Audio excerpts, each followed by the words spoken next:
നോക്കിയത് ഇതവിടെ. ദേവിയോടെ? ആ, രാവിലെ മുതൽ മുറിക്കുള്ളിൽ തന്നെ ഇരിപ്പാ. ഉച്ചയ്ക്കൊന്ന് പുറത്തു വരും. ആരെങ്കിലും നിർബന്ധിച്ച എന്തെങ്കിലും കഴിച്ചെന്ന് വരുത്തും. എത്ര ദിവസമായിരുന്നു ഇങ്ങനെയായിട്ട്? അതൊക്കെ നമുക്ക് ശരിയാക്കാവുന്നേ.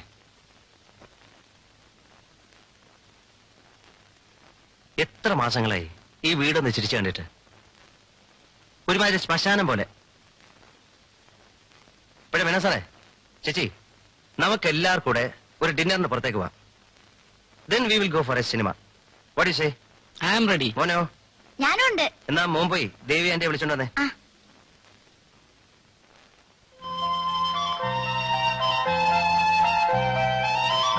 ആന്റി വാ, നീ താഴെ വിളിക്കുന്നേ. വാ ആന്റി.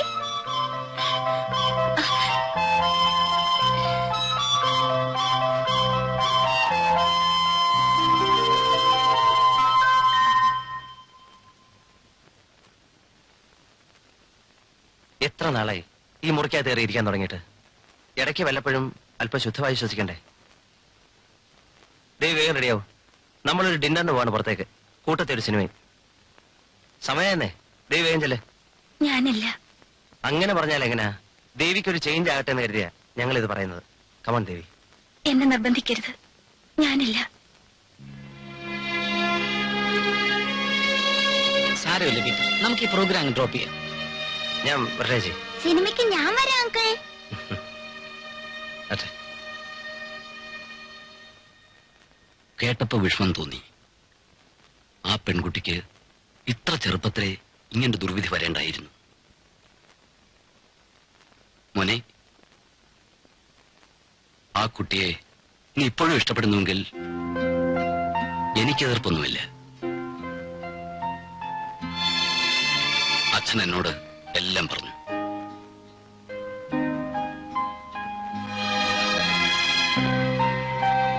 ആ കുട്ടിയെ നീ ഇപ്പോഴും ഇഷ്ടപ്പെടുന്നുവെങ്കിൽ എനിക്കതിർപ്പൊന്നുമില്ല.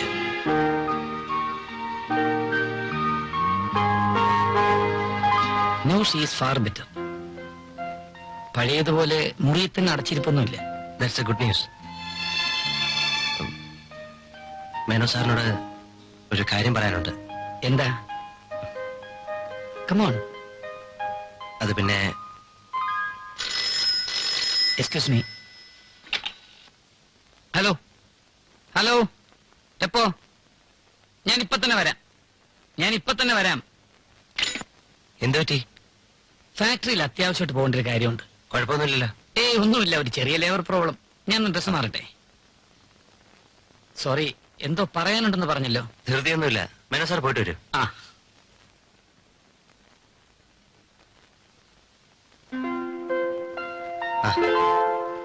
എവിടെ പോയിട്ട് വരുന്നു?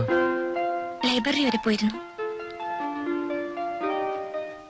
ഇതൊക്കെ വായിക്കാൻ എന്ന് തുടങ്ങി? നോവലൊക്കെ വായിച്ചു മടുത്തു. ഒരു ചേഞ്ചിന് വേണ്ടി. അതുകൊള്ളാം.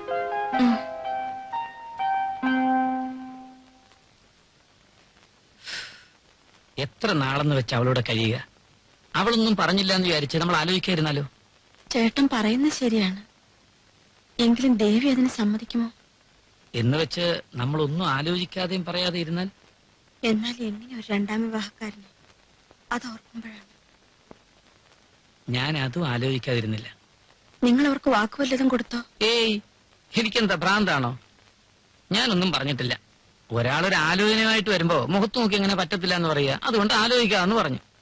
ഏതായാലും നീ ഇപ്പൊ അവളോടൊന്നും പറയണ്ട.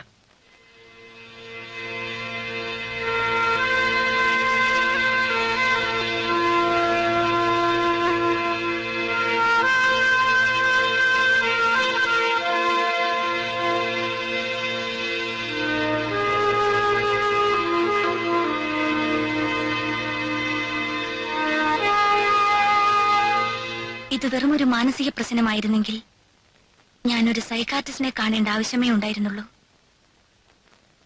സിസ്റ്റർ പറഞ്ഞതുപോലെ പ്രശ്നങ്ങളെ നേരിടുവാൻ സാധിക്കാതെ ജീവിതത്തിൽ നിന്ന് ഒളിച്ചോടുവാൻ ആഗ്രഹിക്കുന്ന ഒരു പെൺകുട്ടിയൊന്നും അല്ല ഞാൻ.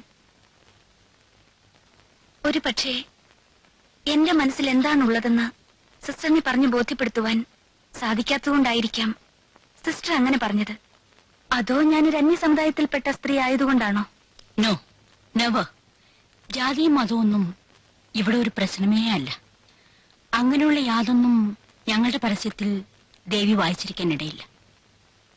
പ്രതിഫലേച്ഛ കൂടാതെ സേവനം അനുഷ്ഠിക്കുവാൻ തയ്യാറുള്ള യുവതി യുവാക്കളെ ആവശ്യമുണ്ടെന്നല്ലേ അതിലെഴുതിയിരുന്നുള്ളൂ.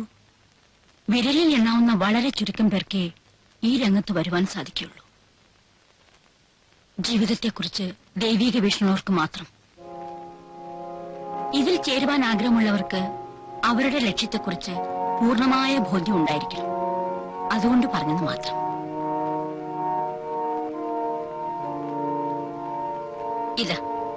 ഇതിൽ ഈ സംഘടനയെക്കുറിച്ചുള്ള എല്ലാ വിവരങ്ങളും ഉണ്ട്. ദേവി വായിച്ചു നോക്കി സാവകാശം ഒരു തീരുമാനം എടുക്കൂ. എങ്കിൽ ഞാൻ വരട്ടെ sister.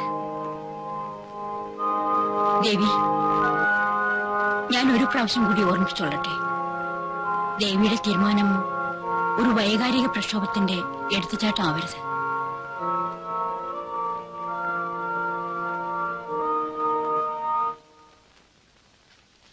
I just can't understand it.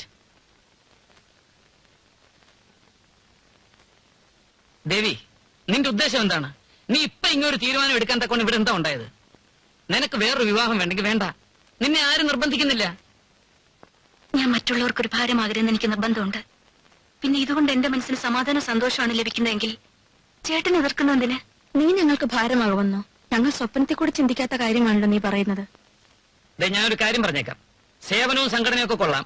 അതൊക്കെ അതിനായിട്ട് പറഞ്ഞിട്ടുള്ളവർക്ക് മാത്രം. എന്റെ അനുജത്തിക്ക് ഇതിന്റെ ആവശ്യമില്ല. നിനക്കൊരു ജോലി വാങ്ങിത്തരാൻ എന്നെ കൊണ്ട് സാധിക്കാഞ്ഞിട്ടല്ല, നിനക്ക് ഈ താല്പര്യമില്ലാഞ്ഞിട്ടാ. നിനക്കൊരു ജോലിയാണോ ആവശ്യം? ഇപ്പൊ പറ. നോ, എനിക്കിനി ജോലി വേണ്ട. എന്റെ ജോലി ഞാൻ തിരഞ്ഞെടുത്തു കഴിഞ്ഞു. It is stupid. എന്റെ തീരുമാനം നിങ്ങളുടെ മനസ്സിനെ വേദനിപ്പിക്കുന്നതാണെന്നറിയാം. എങ്കിലും ഒരു ആയുഷ്കാലം മുഴുവൻ എന്നെ ഓർത്ത് ദുഃഖിക്കുന്നതിനേക്കാൾ അല്പകാലത്തേക്കുള്ള ഈ വേദന സഹിക്കുന്നതായിരിക്കും നല്ലത്. ഇവളുമായി ഇനി ഇതിനെക്കുറിച്ച് സംസാരിച്ചിട്ട് കാര്യമില്ല. സംസാരിക്കേണ്ടവരായിട്ട് ഞാൻ സംസാരിച്ചോളാം.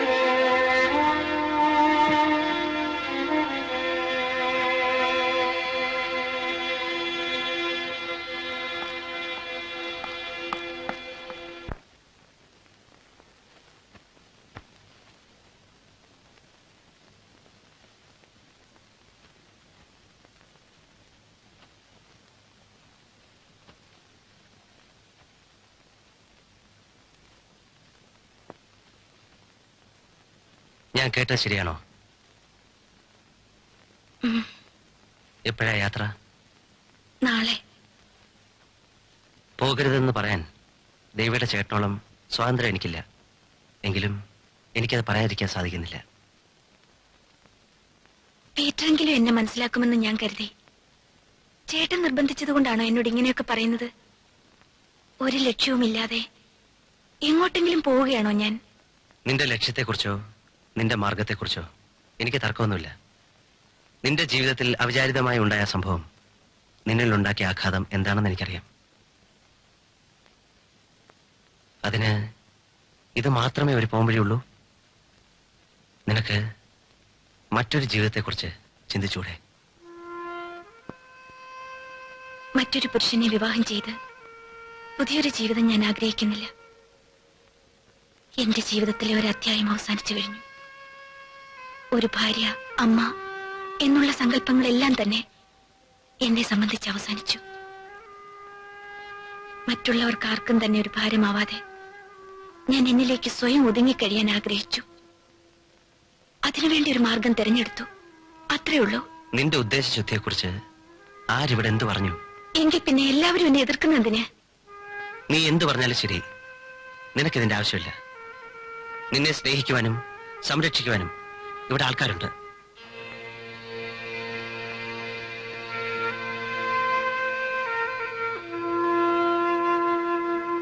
6-7 വർഷമായി നമ്മൾ തമ്മിൽ പരിചയപ്പെട്ടിട്ട്.